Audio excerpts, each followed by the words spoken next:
Which of the following plots represents the variation of gravitational field on a particle with distance r due to a thin spherical shell of radius r, where r is measured from the center of spherical shell.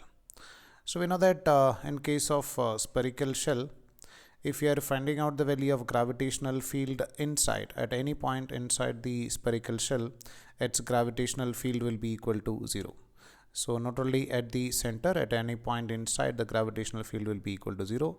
And on surface, we know that gravitational field will be equal to gm by r square, and outside it is going to be gm by small letter r square.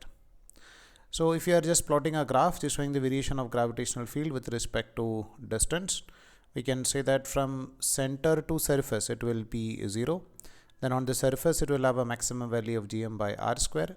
Then it is inversely proportional to r square, and at infinite it is going to be equal to 0. So first it will be 0, then inversely proportional to r square. So this B option will be correct.